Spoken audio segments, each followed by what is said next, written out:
الحمد لله وحده والصلاة والسلام على من لا نبي بعده وعلى آله وأصحابه أجمعين أما بعد فأعوذ بالله من الشيطان الرجيم بسم الله الرحمن الرحيم قل هل يستوي الذين يعلمون والذين لا يعلمون بسم الله الرحمن الرحيم رب اشرح لي صدري ويسر لي أمري واحلل عقدة من لساني یفقہوا قولی۔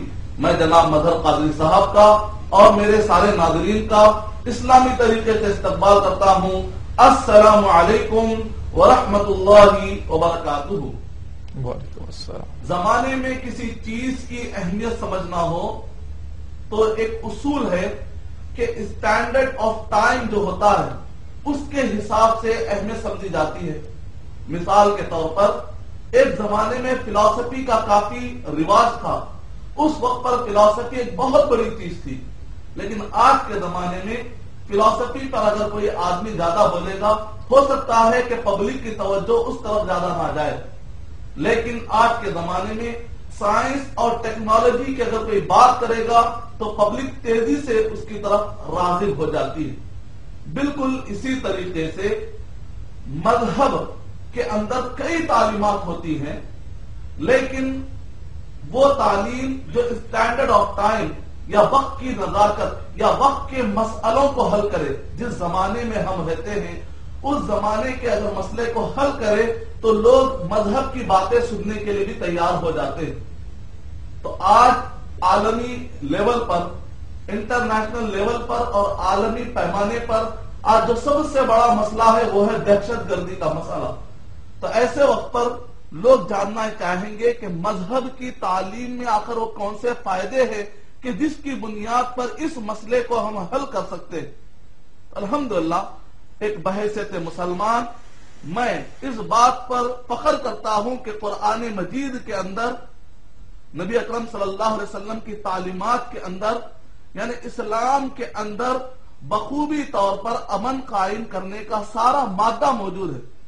دوسرا پوائنٹ کہ سارے مذاہب اچھائی کی طرف بلاتے ہیں، لیکن یہ اچھائی کیسے قائم کی جائے اس کے لیے جو سسٹم ہے الحمدللہ قرآن مجید میں بھرپور طریقے سے وہ سسٹم دیا ہے۔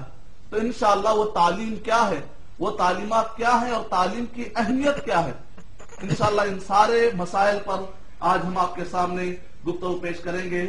آپ کے سوالات ہوں گے، انشاءاللہ ہمارے جوابات ہوں گے قرآن اور صحیح احادیث اور دیگر مذاہب کی روشنی میں انشاءاللہ۔ شکریہ مدنی صاحب۔ ناظرین، آج کے پروگرام کے پہلے کالر کو پروگرام میں شامل کرتے ہیں، جانتے ہیں ان کا سوال۔ ہلو ہلو، السلام علیکم۔ جی وعلیکم السلام محترم، کون اور کہاں سے بھائی؟ جی ہم آسام نلباری ڈسٹرکٹ سے۔ آسام نلباری ڈسٹرکٹ سے؟ جی جی اپنا نام بتائیے۔ عبد الکریم۔ عبد الکریم صاحب، بتائیے کیا سوال ہے عبد الکریم صاحب آپ کا؟ جی ہمارا پڑوسی ڈسٹرکٹ ایک تو ہے برپیٹا ڈسٹرکٹ۔ جی بھائی میں آپ سے گزارش کرتا ہوں آپ کے ٹی وی کی آواز کم کر دیجیے۔ جی برپیٹا ڈسٹرکٹ میں جی شکروار کو 150 لیڈیز عورت جی جمعہ کا نماز مطلب مرد کے ساتھ پڑھا ہے۔ اچھا جی، یہ کیا ہوگا؟ جمعہ کا نماز 150 عورتوں نے مرد کے ساتھ پڑھی ہے، جماعت کے ساتھ پڑھی ہے اس طرح؟ جماعت کے ساتھ۔ اچھا جی، بہتر بھائی، لیکن اگرچہ کہ آج کا آپ کا جو سوال ہے آج کے ٹاپک سے ریلیٹڈ نہیں ہے، پھر بھی آپ کے سوال کا جواب مدنی صاحب دینا مناسب سمجھتے ہیں، تو مدنی صاحب عطا فرمائیں جواب۔ وعلیکم السلام ورحمۃ اللہ وبرکاتہ۔ بھائی نے جو سوال کیا ہے میں آج کے ٹاپک سے تھوڑا سا ریلیٹڈ کرتے ہوئے جواب دیتا ہوں تاکہ آج کا ٹاپک کا حق بھی ادا ہوتے رہے کہ اسلام خواتین کو تعلیم سے اور اسی طریقے سے گھر سے باہر نکل کر کوئی بھی جاب کرنے سے اسلام روکتا نہیں ہے، بشرط یہ ہے کہ آپ 3 اصول پورے کر لیں۔ پہلا اصول یہ ہے کہ جو بھی تعلیم آپ حاصل کر رہے ہیں یا جو بھی جاب آپ کر رہے ہیں وہ حرام یا نہیں ہونا چاہیے، شریعت سے ٹکراتا ہوا نہیں ہونا چاہیے۔ دوسرا یہ ہے کہ خواتین جب گھر کے باہر نکلیں تو مکمل حجاب میں نکلیں اور اپنے محرموں کے علم میں لا کر نکلے. اور تیسرا اصول یہ ہے کہ خواتین جہاں کہیں پر بھی جائیں تو وہاں پر اپوزٹ سیکس منگل اپ کے مسائل نہ ہو, اختلاط کے مسائل نہ ہو. اب جہاں کہیں پر بھی آپ نے دیکھا کہ جمعہ کی نماز جو مردوں نے پڑھائی ہو اور وہاں پر پردے کی پابندی کرتے ہوئے, مسجد کے اندر مکمل حجاب کی پابندی کرتے ہوئے, اگر خواتین نے اپنے محرموں سے اجازت لینے کے بعد خواتین نے جا کر جمعہ کی نماز ادا کی ہو اور خطبے جمعہ کے اندر جو تعلیمات ہوتی ہے, خطبے کے اندر جو تعلیمات ہوتی ہیں انہوں نے سنا بھی ہے, جیسے عید کے موقع پر ہوتا ہے, خطبے کے موقع پر ہوتا ہے, خواتین نے اگر جا کر نماز ادا کی ہے تو اسلام میں اس بات کی مکمل گنجائش ہے, بشرط یہ ہے کہ کوئی بھی ایسی حرکت نہ کرے جس کی وجہ سے شریعت سے ٹکراتا ہو کوئی عمل ہو جائے. یعنی کہ خواتین بے حجاب نہ نکلے, محرموں کی بغیر اجازت کے باہر نہ نکلے, اور اسی طریقے سے اختلاط کے مسائل قائم نہ ہو. تو الحمدللہ فتنے کے اگر مواقع نہ ہو تو الحمدللہ آپ شریعت کے اس گنجائش سے آپ فائدہ اٹھا سکتے ہیں. امید کہ آپ کا جواب مکمل ہو. شکریہ مدنی صاحب. ناظرین اور ایک کالر لائن پر موجود ہیں, انہیں شامل کرتے ہیں پروگرام میں. ہیلو ہیلو ہیلو ہلو السلام علیکم. جی وعلیکم السلام محترم, کون اور کہاں سے؟ محبوب بول رہا ہوں بمبے سے. جی محبوب صاحب خیریت سے ہیں؟ لڑکیوں کی ایجوکیشن پہ اگر انٹرمنگلنگ آف سیکس الاؤڈ نہیں ہے اسلام میں تو کیسے وہ اپنی ایجوکیشن پرسیو کر سکتی ہیں؟ اچھا جی, بہت بہت شکریہ محبوب صاحب, آپ نے بامبے سے کال کیا. مدنی صاحب بھائی نے جو سوال کیا ہے کو ایجوکیشن یا منگل اپ کا جو سوال ہے, اس کے بغیر کیسے وہ لوگ ایجوکیشن حاصل کر سکتے ہیں؟ وعلیکم السلام ورحمۃ اللہ وبرکاتہ. سب سے پہلے میں واضح کر دینا چاہتا ہوں کہ مسئلہ صرف لڑکیوں کے لیے نہیں ہے بلکہ لڑکوں کے لیے بھی ہے. لڑکا بھی اگر دیکھے کہ وہاں پر اختلاط کا ماحول ہے تو لڑکے کو بھی چاہیے کہ وہاں پر تعلیم حاصل نہ کرے. لڑکی بھی اگر دیکھ رہی ہے کہ وہاں پر اختلاط کا ماحول ہے, لڑکی کو بھی, کیونکہ اسلام صرف لڑکیوں پر ہی پابندی نہیں لگاتا, دونوں پر اس مسئلے میں پابندی لگاتا ہے. اب مسئلہ یہ ہے کہ اب ہندوستان جیسے ماحول میں یا پلورلسٹک سوسائٹی جیسے ماحول میں جہاں پر ہم مبتلا ہو جاتے ہیں, ہم مجبور ہو جاتے ہیں کہ ایسے کالج میں جائیں کیونکہ ہمارے ہاتھ میں یا بس میں نہیں ہوتا ہے یا آپشن نہیں ہوتا ہے یا قریب میں ایسی کالج نہیں ہوتی ہے کہ جہاں پر الگ الگ اعتبار سے کہ فیمیلز کے لیے الگ, میلز کے لیے الگ الگ نہ ہو. تو ایسے وقت پر خاتون کو چاہیے کہ مکمل حجاب مینٹین کرتے ہوئے جائے, تعلیم حاصل کرے, اپنا تعلق صرف تعلیم سے رکھے اور واپس آ جائے. مزید وہاں پر جا کر فری ماحول کا فری ہو جانا ماحول میں, یا حجاب کو نکال دینا, یا اسی طریقے سے آزادی کے ساتھ مردوں سے بات کرنا, اگر یہ اپنے آپ کو بچا سکتی ہے تو الحمدللہ یعنی شریعت کے اگر وہ پابندی کرتے ہوئے تعلیم حاصل کر سکتی ہے, اگرچہ کہ ماحول اختلاط کا ہو, وہاں پر تعلیم سے اپنا مقصد بنا کر اس حد تک تعلق رکھ کر اگر آ جاتی ہے تو الحمدللہ اس میں کوئی مسئلہ نہیں ہے. یہاں کے ماحول میں آپ اس حد تک انشاءاللہ بچ سکتے ہیں. امید کہ آپ کا جواب مکمل ہو. جی شکریہ مدنی صاحب. ناظرین اور ایک کالر لائن پر موجود ہیں, جانتے ہیں ان کا سوال. ہلو ہلو جی السلام علیکم.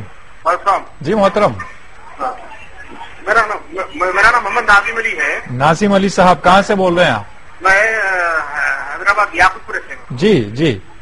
یہ تعلیم کی اہمیت کو لوگ آج کل دینی تعلیم پہ اتنا زور نہیں دے رہے ہیں, جی دنیائی تعلیم پہ بہت زور دے رہے ہیں. جی جبکہ دینی تعلیم اور دنیائی تعلیم دونوں جو مومن کے لیے ضروری ہے. جی جی. تو کس طرح سے ہم وہ جذبہ ان میں پیدا کریں ہم؟ اچھی بات. اور وہ جتنا ان میں پیدا کریں کہ وہ دونوں میں بھی سرخرو ہو کر نکلے. اچھا جی.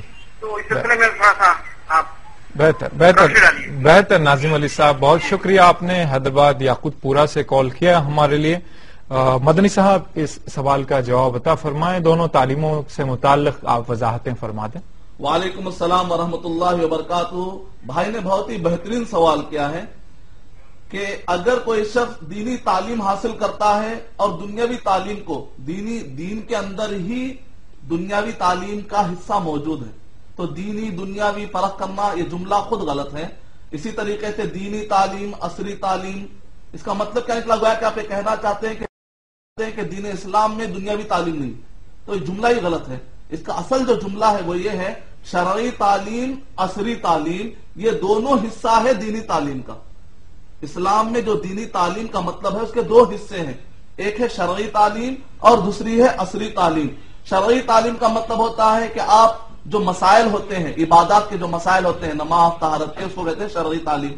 اور جو عصری تعلیم ہوتے ہیں جیسے کہ انسانوں کو فائدہ پہنچانے والے تعلیم، جیسے کہ MBBS ہے، انجینئرنگ ہے، جو انسانوں کو فائدہ پہنچانے والے، اسلام ان دونوں چیزوں پر ابھارتا ہے.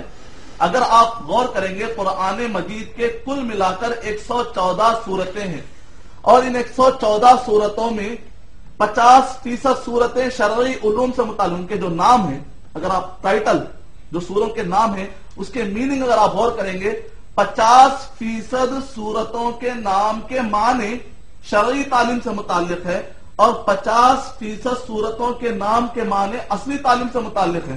مثال کے طور پہ سورہ 3 جس کے اندر انجیر کا ذکر ہے، باٹنی. اسی طریقے سے اگر آپ پڑھیں گے سورہ مرسلات اور سورہ رعد، اس کے اندر کاسمالوجی کا ذکر ہے. اور اگر آپ پڑھیں گے سورہ بقرہ اور سورہ انعام، زوالوجی کا اس کے اندر ذکر پایا جاتا ہے. پھر اگر آپ پڑھتے ہیں سورہ نساء کے اندر تو اس کے اندر شرعی علوم ہے. اس طریقے سے شرعی علوم اور اصلی علوم اسلام دونوں کو ابھارتا ہے. انشاءاللہ میں آپ کو اور بھی بتاؤں گا. قرآن مجید میں علم سے متعلق صرف علم کا ورڈ 805 مرتبہ آیا ہے. الباب، عقل کو استعمال کرو، غور و فکر کرو، اس کا ذکر قرآن مجید میں 16 مرتبہ آیا ہے. عقل کا ذکر کہ عقل کو استعمال کیا جائے تاکہ دنیاوی چیزوں میں آپ مہارت حاصل کریں، انوینٹ کریں، 49 ٹائم قرآن مجید میں ذکر کیا گیا ہے. انشاءاللہ آپ کو اور بھی معلومات دی جائیں گی. شکریہ مدنی صاحب. ناظرین، سوالات کا سلسلہ یقیناً جاری رہے گا. اب وقت ہوتا ہے ایک چھوٹے سے بریک کا. بریک کے بعد بڑے ہی دلچسپ اور معلوماتی سوالات لے کر پھر آپ کی خدمت میں حاضر ہوں گے. ملیں گے ایک بریک کے بعد. ناظرین، وقفے کے بعد پھر سے آپ کا خیر مقدم ہے پروگرام میں. آج کا عنوان ہے تعلیم کی اہمیت عالمی مذاہب کی روشنی میں. اس سے متعلق آپ کے سوالات ہمیں موصول ہو رہے ہیں. آپ برائے کرم ہمارے ٹیلی فون نمبرات نوٹ فرما لیں تاکہ آپ سوالات کر سکیں. ٹیلی فون نمبر 180034540226 اور STD نمبر 08415305010. آپ ہمیں SMS بھی کر سکتے ہیں. اس کے لیے ٹائپ کیجیے گا AAH اسپیس اپنا سوال، اپنا اور اپنے شہر کا نام، اور اسے روانہ کیجیے گا 3690 پر یا 600606 پر. اور عالمی ناظرین ہمیں 4412 پر SMS کر سکتے ہیں. تو ناظرین، اس بریک کے بعد پہلے کالر کو شامل کرتے ہیں اس پروگرام میں. ہیلو ہیلو ہیلو، السلام علیکم. جی وعلیکم السلام محترم. کون اور کہاں سے؟ جی میں عبدالقدوس مکہ المکرمہ سے بات کروں مطلب صاحب. ماشاء اللہ، عبدالقدوس صاحب مکہ المکرمہ سے. جی جی، ہمارے لیے بھی دعا فرمائیے گا مکہ مکرمہ میں. جی انشاءاللہ آپ ہمارے لیے دعا فرمائیے. جی آپ کے لیے دعا فرمائیے. جی فرمائیے، کیا سوال ہے آپ کا؟ جی میرا سوال یہ ہے مطلب صاحب کہ پچھلے 2 دن پہلے میں نے ٹیلی ویژن پر سنا تھا جی. کہ دیوبندی یا بریلوی سے ایک فتویٰ جاری ہوا تھا جی. جس میں کہا گیا کہ کو ایجوکیشن جو ہے نا وہ ممنوع ہے جی اسلام میں. جی. تو کہنے کا مطلب یہ ہے کہ میں کئی علماء کو میں نے سنا کہ جائز ہے، کئی علماء کہتے ہیں. تو علماء میں کیوں اختلافات ہے؟ یہ واضح طور پہ کیوں نہیں بتایا جاتا کہ یہ مسلمانوں کو کہ بھائی کیا چیز اصلی ہے، کیا صحیح ہے؟ بہتر بہتر تو صاحب. یہ واضح کرے تو بہتر ہوگا کیونکہ اس سے جو ہے نا بہت سے کنفیوژن پیدا ہو رہے ہیں. جی بہتر صاحب، بہتر. عبدالقدوس صاحب، آپ کے سوال کا جواب آئیے جانتے ہیں مدنی صاحب سے. کیا کہتے ہیں مدنی صاحب؟ وعلیکم السلام ورحمۃ اللہ وبرکاتہ. بھائی، اللہ سبحانہ و تعالیٰ آپ کے جذبے کو قبول فرمائے. اور سب سے پہلے تو یہ ہے کہ آپ کو کنفیوز ہونے کی ضرورت نہیں ہے. دراصل علماء کرام نے جو بات کہی ہے وہ اپنی جگہ پر بالکل صحیح ہے، البتہ سمجھنے میں بعض اوقات فرق ہو جاتا ہے. بات دراصل یہ ہے، اصل میں یہ ہے کہ کو ایجوکیشن، جو اختلاط جہاں پر لڑکا لڑکی، جوان لڑکا یا لڑکی، مرد حضرات اور خواتین دونوں ایک ساتھ مل کر بیٹھے، اس پر سارے علماء کہتے ہیں کہ صحیح نہیں ہے، مناسب نہیں ہے. سارے علماء اس بارے میں متفق ہے. لیکن مسئلہ اب یہ آ جاتا ہے کہ بعض جگہوں پر ایک آدمی کو اختیار نہیں ہوتا، یا بعض جگہوں پر ایسا ہوتا ہے کہ مجبور ہو جاتے ہیں کہ اگر ہم نہ پڑھیں کہ وہاں پر چونکہ اختلاف موجود ہے، لہذا میں اپنے بچے کو نہیں پڑھاؤں گا، میں اپنی بچی کو نہیں پڑھاؤں گا. نتیجے میں بڑے ایجوکیشن سے محروم ہونے کا خدشہ ہوتا ہے، ڈر لگا ہوا رہتا ہے. تو ایسے مجبوری میں علماء کرام نے کہا ہے کہ اگر ایسی مجبوری ہو تو آپ ایسے ماحول میں پڑھ سکتے ہیں، لیکن اپنے آپ کو وہاں پر اختلاط سے بچا لیں. اپنے آپ کو آپ اختلاط سے بچا لیں. خاتون جائے تو مکمل حجاب میں جائے، لڑکے جائے تو جائے اور جا کر تعلیم حاصل کرے. اپنا تعلق صرف تعلیم کی حد تک رکھے. اگر آپ کسی خاتون سے، وہاں پر لڑکی سے اگر آپ کو نوٹس بھی لینا پڑتا ہے تو ادب سے آپ نوٹس لے لیں بس.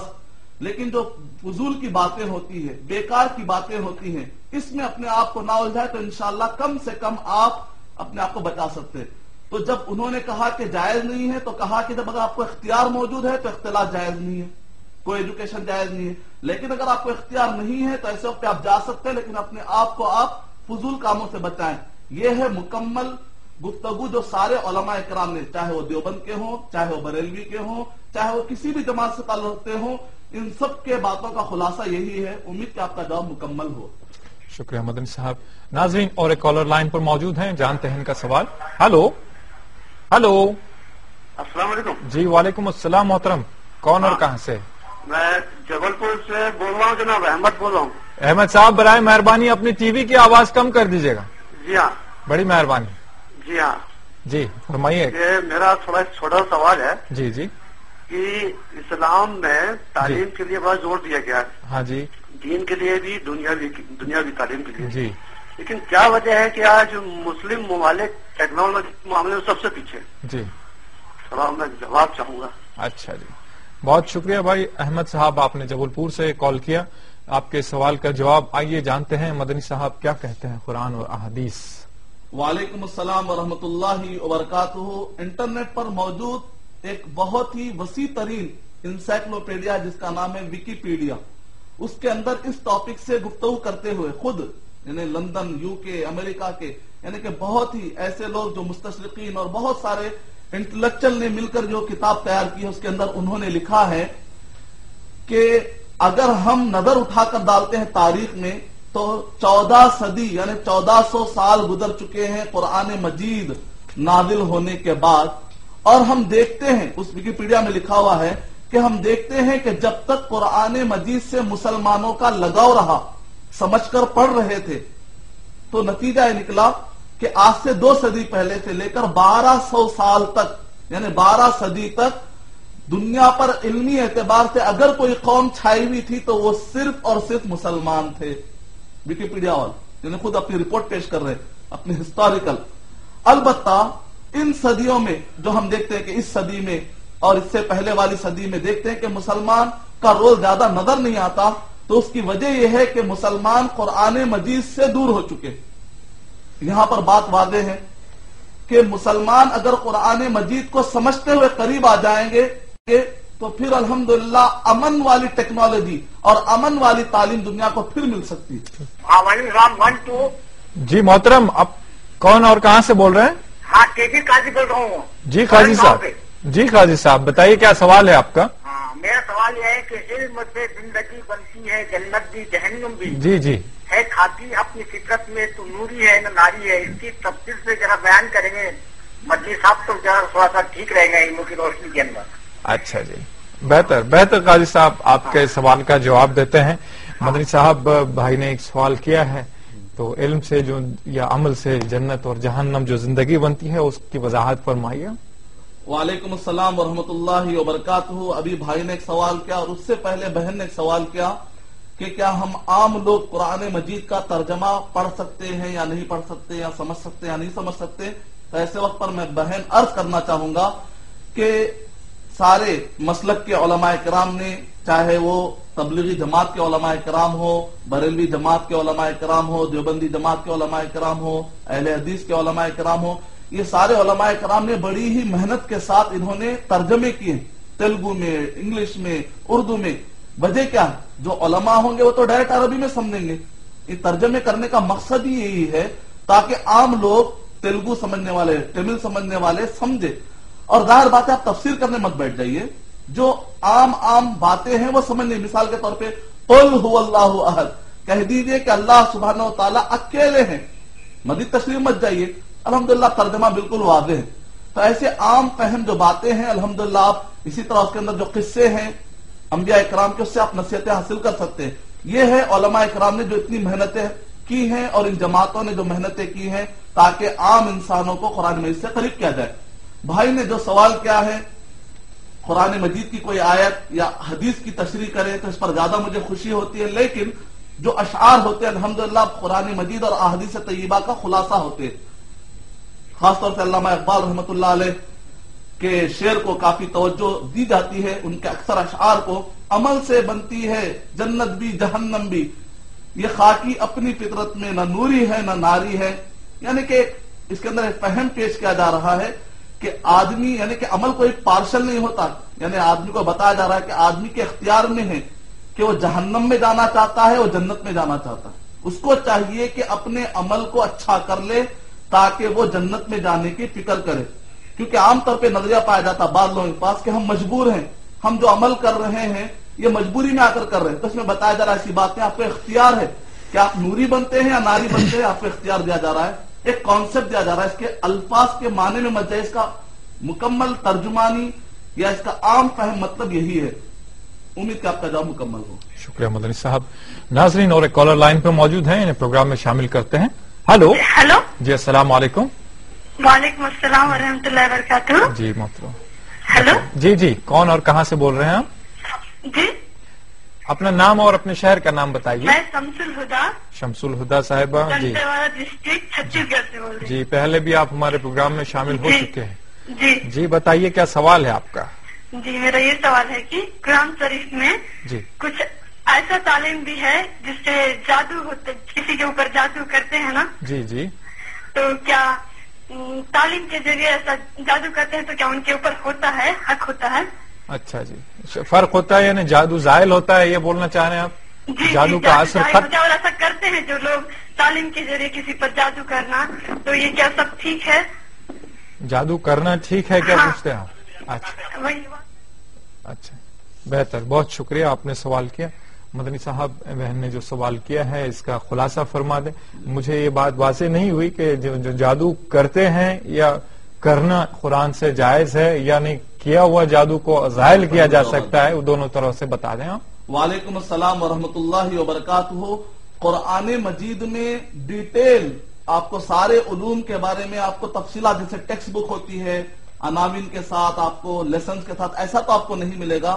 البتہ قرآن مجید کے اندر کی ورڈز ہیں. کی ورڈز کا مطلب ہوتا ہے کہ ایسی کوئی چابی جس کے ذریعے سے وہ علم کا آپ کو خزانہ مل جائے.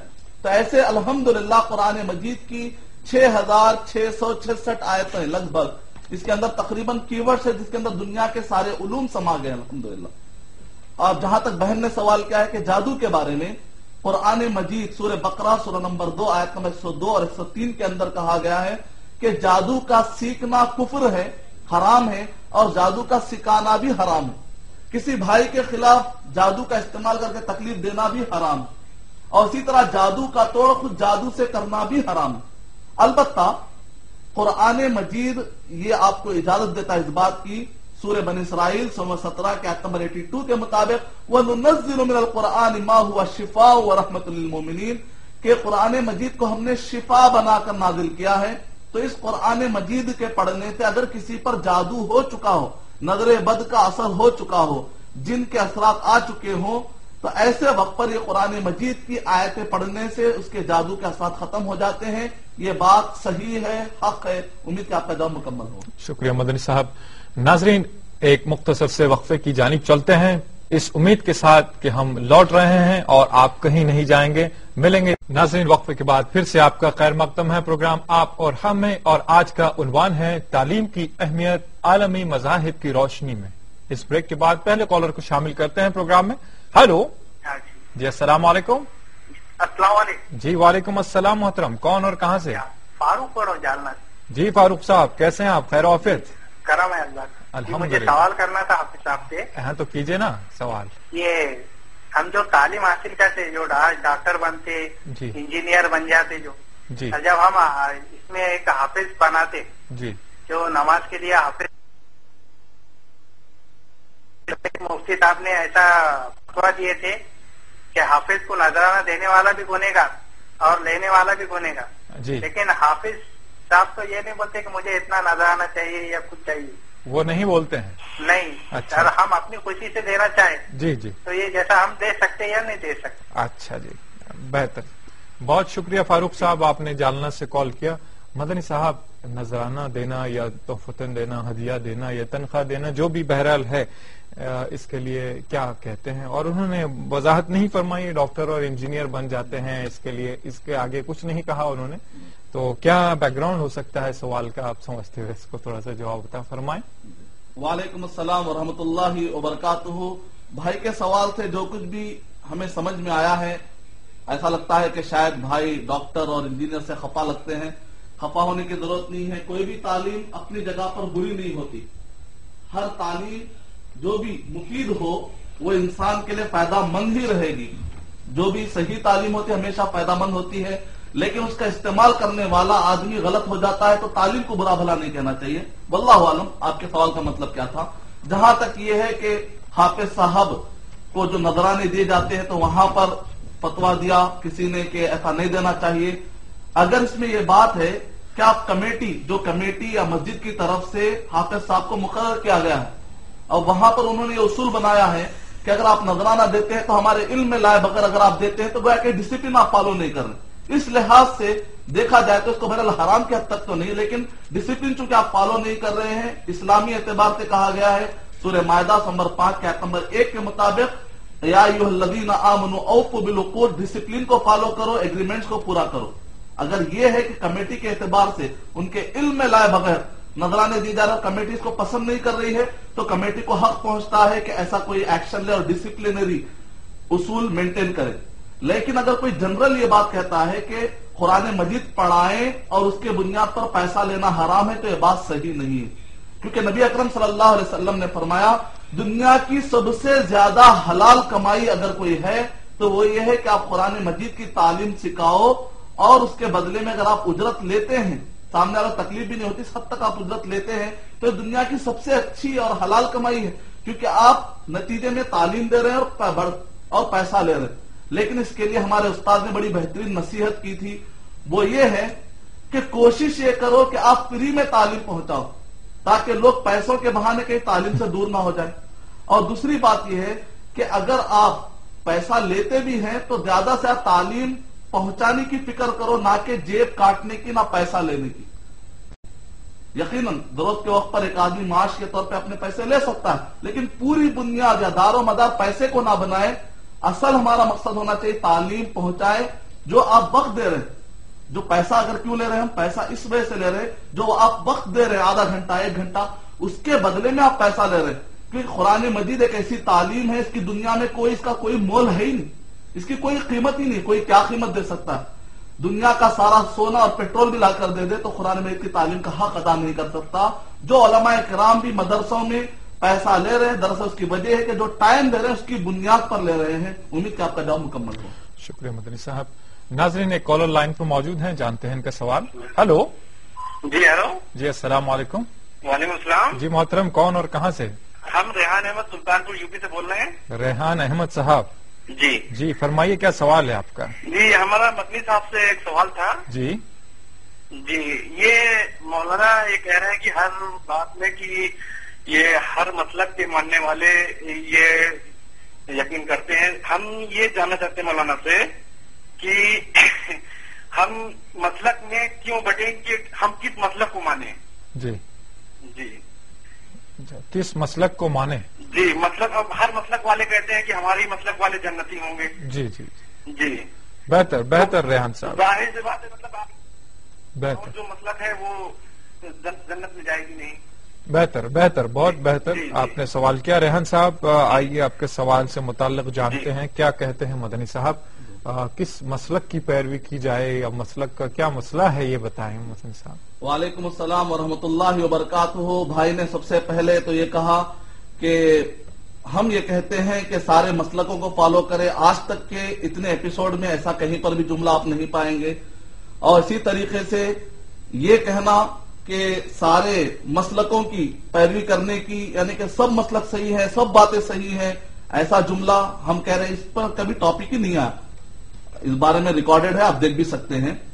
اصل جو مسئلہ آپ کا وہ یہ ہے کہ ہم کس مسلک کو فالو کریں۔ یہ سوال بہت ہی جینیون ہے جو آپ کو پوچھنا چاہیے اور ہر مسلمان کو جاننا چاہیے۔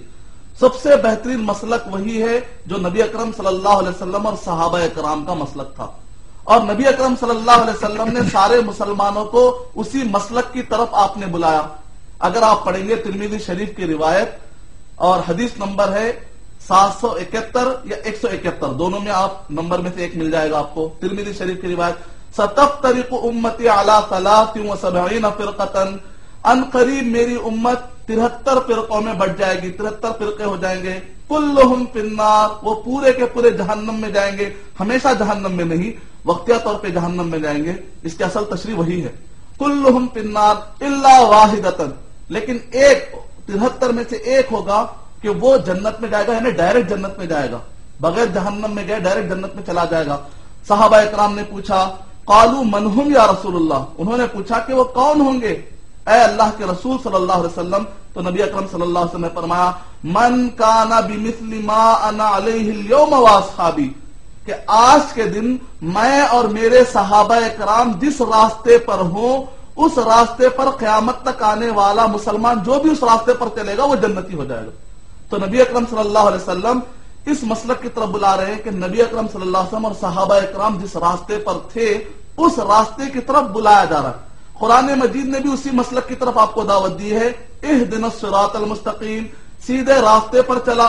اب اس سیدھے راستے میں اگر 73 راستے نکلتے ہیں تو کہا صراط الذین انعمت علیہم، وہ راستہ جس پر جن پر تیرا انعام نازل ہوا ان لوگوں کا راستہ۔ وہ کون تھے؟ نبی اکرم صلی اللہ علیہ وسلم اور صحابہ اکرام۔ امید کہ آپ کا جواب مکمل ہو۔ جی شکریہ مدنی صاحب۔ ناظرین اور ایک کالر لائن پر موجود ہیں، جانتے ہیں ان کا سوال۔ ہیلو السلام علیکم ورحمۃ اللہ وبرکاتہ۔ جی وعلیکم السلام ورحمۃ اللہ وبرکاتہ۔ خیریت ہے صاحب؟ جی الحمدللہ، دعائیں ہیں آپ کی، بتائیے۔ میں محمد آصف بنگلور سے بول رہا ہوں۔ جی آصف صاحب، انفیکٹ لاسٹ سنڈے میری لکیلی لائن لگ گئی تھی۔ جی جی جی جی اچھا، تو میرا سوال بیسیکلی دو ہیں، جی ایک دینی اور ایک دنیاوی بیسیکلی۔ جی جی دینی مسئلے سے یہ ہے جیسے کہا جاتا ہے کہ قرآن مجید صرف عالموں کے لیے ہے، اس کے جاننے کے لیے کچھ 17-18 علوم کی ضرورت پڑتی ہے۔ 17-18 علوم کی ضرورت؟ ایسا کہیں سنا تھا، کہیں پڑھا تھا میں نے۔ جی جی جی کہ جن کو وہ ان 17-18 علوم کی جانکاری ہے وہی سمجھ سکتے ہیں۔ جی تو اس کے بارے میں تھوڑا کلیئرٹی دیجیے۔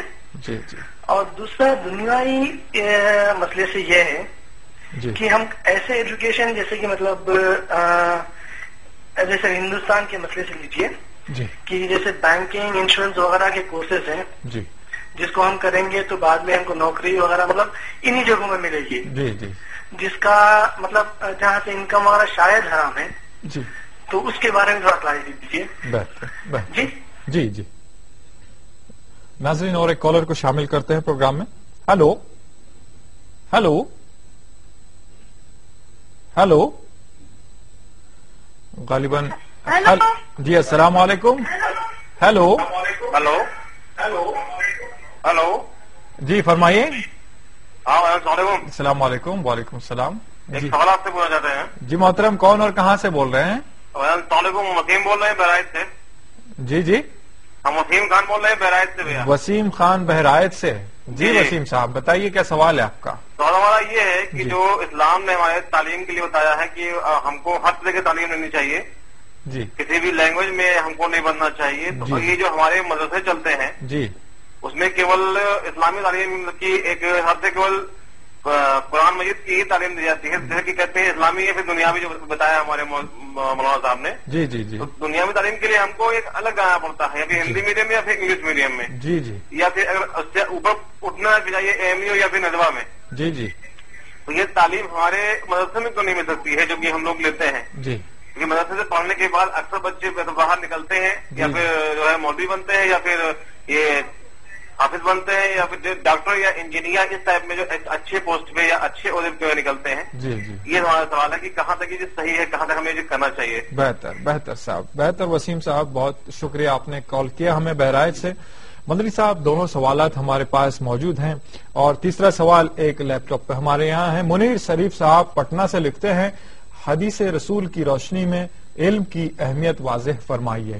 تو یہ بات تو یہ SMS کی بھی، اور دوسری جو آصف صاحب نے بنگلور سے سوال کیا تھا، قرآن صرف عالم لوگ ہی سمجھ سکتے ہیں، 18 طرح کے علوم چاہیے سمجھنے کے لیے، یہ بھی کہاں تک درست ہے اور اس میں کیا وضاحتیں ملتی ہیں یہ بھی بتا دیں۔ اور وسیم صاحب کا جو سوال تھا کہ مدارس میں جو دینی علوم ہی ہوتے ہیں، اور دینی علوم کرنے والے نہ ڈاکٹر انجینئر بنتے ہیں، نہ اس طرح کے جو دنیاوی معاملات میں جو ہے عمل دخل نہیں دے سکتے ہیں، صرف جو ہے مساجد تک یا اور دوسرے کاموں میں ہی محدود ہو جاتے ہیں. تو یہ طرح کی تعلیم حاصل کرنے کے لیے ہم کو کہاں جانا پڑتا ہے؟ یہ دونوں سوالات ہیں، دونوں کے لگ بھگ اس کا خلاصہ فرما دیں دونوں تینوں سوالات کا ایک ساتھ میں.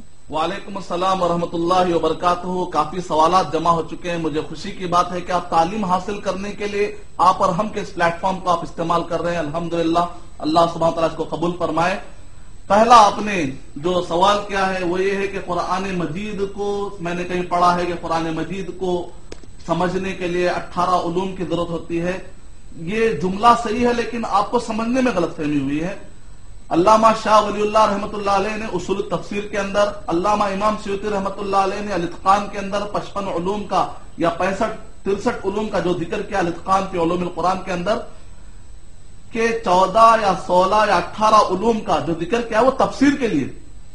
کلیئر کیجیے آپ اپنے معلومات کو، وہ تفسیر کے لیے. مثال طور پہ اگر کوئی مفسر قرآن تفسیر کرنے کے لیے بیٹھتا ہے تو اس کے پاس کم سے کم 18 علوم ہونا چاہیے. یہ جملہ اس پرسپیکٹو میں. لیکن ایک عام آدمی اگر ترجمہ قرآن پڑھتا ہے تو ایسے وقت پر اس کو اتنے علوم کی اس سے مطالبہ نہیں کیا آتا. جو ترجمہ کرنے والے ہیں، تفسیر کرنے والے ہیں، وہ سارے علوم حاصل کرنے کے بعد عام فہم انداز میں لوگوں تک ریچ کرنے کے لیے، قرآن مجید کو پہنچانے کے لیے عام الفاظ میں جو باتیں پہنچاتے ہیں، اس کے لیے آپ کے لیے اتنا ہی ضروری ہے کہ آپ وہ زبان کے جاننے والے ہوں اور تھوڑے آداب سیکھ جائیں قرآن مجید کو سمجھنے کے علماء کرام کی رہنمائی میں. یہ 18 علوم کا جو ذکر ہے وہ تفسیر کے لیے. سب سے پہلے اس کو آپ کلیئر کر لیجئے. اور قرآن مجید جب آپ پڑھتے ہیں تو آپ احکامات میں، مسئلے مسائل میں مت جائیے، وہ علماء کرام کے لیے چھوڑ دیجئے. جو عقیدے کے مسائل ہیں وہ علماء کے لیے چھوڑ دیجئے. البتہ جو قصے ہیں اس کے اندر انبیاء کرام کے اور جو عام فہم باتیں ہیں، وَلَقَدْ يَسَّرْنَا الْقُرْآنَ لِلذِّكْرِ، اس میں جو نصیحت کی باتیں ہیں وہ لے لیجئے. جو تفسیر کی باتیں ہیں علماء کرام کے لیے چھوڑ دیجئے. اور اس کے بعد آپ نے دوسرے بھائی نے ایک سوال کیا کہ ہم دیکھتے ہیں کہ عام طور پہ مدرسے میں پڑھنے والے لوگ انجینئر یا ڈاکٹر یا بڑے عہدے والے نظر نہیں آتے. بات ایسی نہیں ہے. میں آپ کے سامنے موجود ہوں. بچپن میں نے حفظ کیا ہے، اس کے بعد میں نے 8 سالہ کورس عالم کیا ہے، پھر اس کے بعد سعودی عرب سے میں نے تخصص کیا ہے، پھر آ کر میں نے MBA فرسٹ کلاس نکالا ہوں، اور پھر میں MPhil بھی کر رہا ہوں. فیوچر میں PhD کرنے کا ارادہ ہے. اور فی الوقت ایک سافٹ ویئر کمپنی میں میں ایک بزنس ڈیولپمنٹ مینیجر بھی ہوں. اس سے بڑھ کے آپ کو اور کہتے ہیں؟ تو یہ کہنا کہ مدرسوں سے ایسا نہیں نکل سکتا. آپ کے اندر کتنی صلاحیت ہے، کتنی محنت آپ کرتے ہیں، اللہ ضرور مدد کرنے والا ہے. جو بھی بندہ محنت کرے گا. امید کہ آپ کا مسکنسپشن دور ہوا. البتہ آپ کا جو سوال کا مطلب ہے غالباً یہ ہے کہ کس طریقے سے مدرسے میں پڑھنے والے دنیاوی تعلیم حاصل کر سکتے ہیں اور دنیاوی تعلیم پڑھنے والے کس طریقے سے دینی تعلیم حاصل کر سکتے ہیں. سب سے پہلے عصری اور شرعی علوم کا جو میں نے فرق بتایا ہے ریکارڈنگ میں پھر ایک مرتبہ دیکھیے آپ کہ دینی تعلیم کے اندر شرعی اور عصری دونوں آ جاتے ہیں. آج کل ای لرننگ کا کافی زور ہے جس کو کہتے ہیں ڈسٹینس ایجوکیشن، اور اسی طریقے سے software technology, campus management, university management, software کے ذریعے سے یہ چیز ممکن ہو چکی ہے کہ آپ آن لائن ایجوکیشن حاصل کر سکتے ہیں. جو مدرسے میں پڑھنے والے ان کو چاہیے کہ وہ آن لائن اصلی تعلیم حاصل کریں، کچھ ڈپلوما کریں، کچھ کورسز کریں. اور جو دنیاوی تعلیم حاصل کر رہے جو کالج میں پڑھنے والے ہیں ان کو چاہیے کہ وہ آن لائن جو عرب کنٹریز سے دینی تعلیم ہو رہی ہے اس کو حاصل کریں. امید کہ آپ کا جواب مکمل ہوا اور بھی انشاءاللہ ہم جوابات دیں گے، ابھی باقی ہے. جی شکریہ مدنی صاحب. ناظرین، سوالات کی بوچھار ہے. SMS کے ذریعے بھی بے حساب سوالات ہمارے یہاں ٹھہرے ہوئے ہیں اور آپ کے فون پر بھی لگاتار سوالات آ رہے ہیں، لیکن ہم ایک بریک پر جاتے ہیں اس امید کے ساتھ آپ کہیں نہیں جائیں گے، ہم لوٹ رہے ہیں. ناظرین، وقفے کے بعد پھر سے آپ کا خیر مقدم ہے. آج کا عنوان ہے تعلیم کی اہمیت عالمی مذاہب کی روشنی میں. اس ضمن میں سوالات آ رہے ہیں. اس پروگرام کے آخری سیگمنٹ میں یہ کالر کو شامل کرتے ہیں. ہلو. السلام علیکم مظہر بھائی. جی وعلیکم السلام ورحمۃ اللہ وبرکاتہ. عقیل صاحب کیسے ہیں آپ؟ خیریت سے ہیں؟ اللہ کا احسان کرم. بھائی آپ کا سوال آئے بغیر ہمارا پروگرام گزر نہیں رہا ہے. بس ذرہ نوازی ہے. جی بتائیے کیا سوال لے کر آئے ہیں آج؟ سبق پر صداقت کا، عدالت کا، شجاعت کا، لیا جائے گا تجھ سے کام دنیا کی امامت کا. سبحان اللہ، بہت خوب. جی جی. بے شک تعلیم کی اہمیت ہر مذہب میں ہے. جی. اور تعلیم برسر روزگار ہے یا حصول علم؟ جی جی. یہ میرا پہلا سوال ہے. اور دور حاضر میں تعلیم کمرشل کیوں ہو گئی ہے؟ جی جی جی. قرآن کی پہلی آیت ہی پڑھنے کے تعلق سے ہے، اس کے باوجود بھی مسلمانوں کی حالت اتنی پچھڑی کیوں ہے؟ جی جی جی واضح کیجیے۔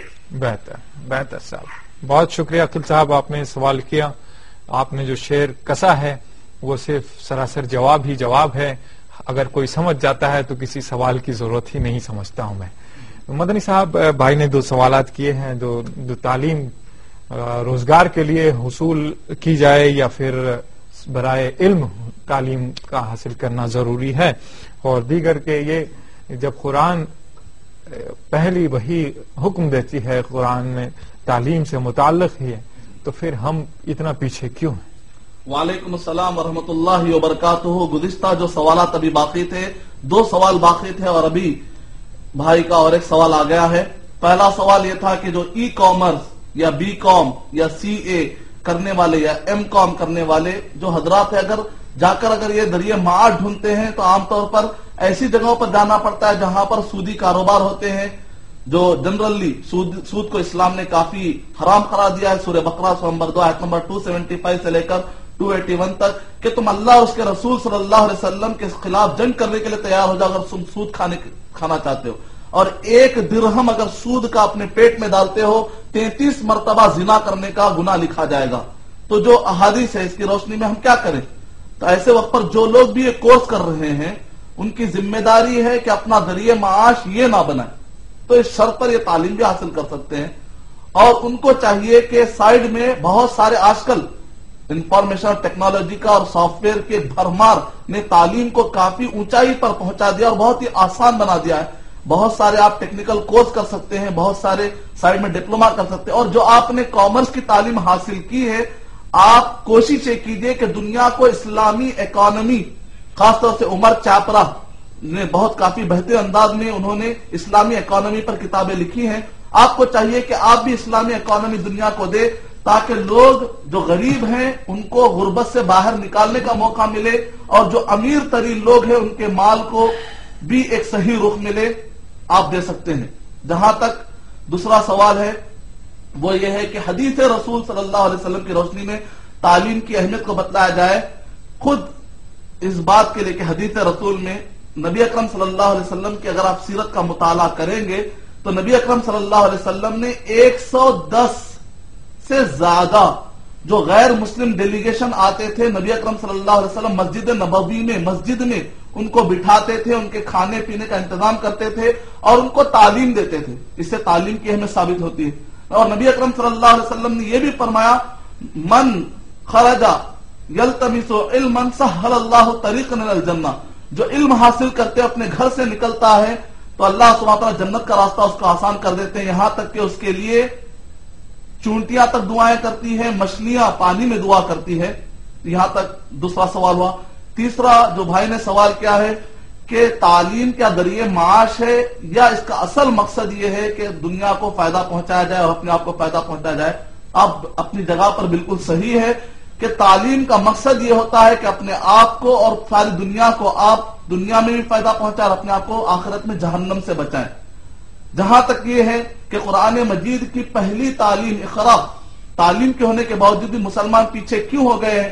میں آپ سے کہنا چاہتا ہوں کہ مسلمان اگر یہ اقرا کو پڑھیں گے تب جا کر ان کو معلوم ہوگا کہ تعلیم کی اہمیت کیا ہے۔ قرآن مجید کو اگر پڑھیں گے، قرآن مجید کو پڑھنے والے عربی میں پڑھ رہے ہیں طوطے کی طرح، سمجھ کر نہیں پڑھ رہے ہیں۔ فی الوقت دنیا 2 ایکسٹریمزم میں ہے۔ ایک طرف تو وہ حضرات ہے جو غیر مسلم حضرات ہے جو سائنس اور ٹیکنالوجی میں آگے بڑھتے جا رہے ہیں، لیکن قرآن مجید کی دوری کی وجہ سے بہت سارے جو نقصانات ہو رہے ہیں، اگر قرآن مجید کی رہنمائی میں وہ ترقی ہوتی تو بہت سارے نقصانات سے بچ جاتے۔ دوسری طرف مسلمان آپ کو ان میدانوں میں پیچھے نظر آ رہے ہیں۔ اگر یہ قرآن مجید کو تھام لیں گے، پوری دنیا اگر قرآن مجید کے جو امن کے اصول ہیں اگر اس کو تھام لے گی تو ہر اعتبار سے دنیا میں فائدہ ہی فائدہ نظر آئے گا۔ جیسا کہ ویکیپیڈیا میں لکھا ہوا ہے کہ نبی اکرم صلی اللہ علیہ وسلم نے آ کر جب عرب کے جنگلیوں کے پاس، جاہلوں کے پاس آ کر نبی اکرم صلی اللہ علیہ وسلم نے قرآن مجید کو پیش کیا تو پوری دنیا میں امن ایسے پھیل گیا کہ وہ عرب جو جانی دشمن تھے، نتیجے میں ایسا ہوا کہ وہاں پر امن کا ماحول قائم ہو گیا۔ آج بھی اگر دہشت گردی مٹانا ہے تو پھر قرآن مجید کا امن کا پیغام ہمارے درمیان موجود ہے، صرف امپلیمنٹ کرنے کی ضرورت ہے. امید کا پیغام مکمل ہو. جی مدنی صاحب ایک ایس ایم ایس کو شامل کرتے ہیں. لکھتے ہیں زاہد صاحب بنگلور سے، کیا دوسرے مذاہب کی کتابیں پڑھ سکتے ہیں؟ مختصر جواب عطا فرمائیں. وعلیکم السلام ورحمۃ اللہ وبرکاتہ.